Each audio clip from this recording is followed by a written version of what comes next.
નમસ્કાર, અમારી news channel news for Kathiawad ને લાઈક કરો, શેર કરો અને સબસ્ક્રાઇબ કરો. News for Kathiawad. નમસ્કાર.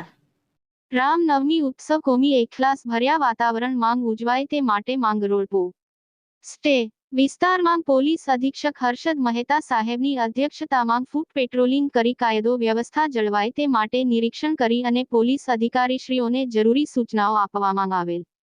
માંગરોળ શહેરના આગેવાનો સાથે ચર્ચા કરી જરૂરી સૂચનો આપેલ અને રામનવમી પર્વની શુભેચ્છા આપેલ. આવતીકાલે રામનવમીનો પવિત્ર તહેવાર છે. ખાસ કરીને અયોધ્યામાં રામ ભગવાનની મૂર્તિ પ્રતિષ્ઠા થયા બાદ લોકોમાં એક પ્રકારનો અનેરો ઉત્સાહ છે. આ ઉત્સાહની સાથે સાથે લોકો આ તહેવાર શાંતિમય રીતે લોકોની સલામતીના એક માહોલમાં ઉજવી શકે એ માટે અહીંયા માંગરોળમાં આ રૂટ ઉપર એક ફ્લેગ માર્ચ રાખવામાં આવેલું. તમામ જે આયોજકશ્રીઓ છે એમની સાથે મુલાકાત પણ કરવામાં આવી.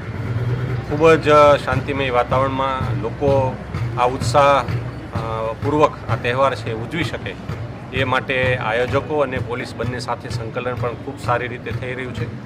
ગામના તમામ જે આગેવાનો છે, અન્ય તમામ સંપ્રદાય ધર્મના જ્ઞાતિના લોકો છે, આ બધા સાથે પણ પોલીસ અને તમામ લોકો સંકલન સારી રીતે ચાલે છે અને સમગ્રતયા આખું જે આયોજન છે રામનવમીનું એ ખૂબ જ શાંતિમય અને સલામતીના વાતાવરણમાં લોકો આનંદ ઉલ્લાસ સાથે પોતાની આ શ્રદ્ધા અને જે કંઈ આસ્થા છે એની અભિવ્યક્તિ સારી રીતે કરી શકે અને સાથે સાથે કાયદાનું પણ એટલું જ માન સન્માન જળવાય આ પ્રકારની તમામ છે એ તમામ સાથે ચર્ચાઓ પણ થયેલી છે અને આ રીતે આવતીકાલ ઉજવાય એવી તમામને શુભેચ્છાઓ છે.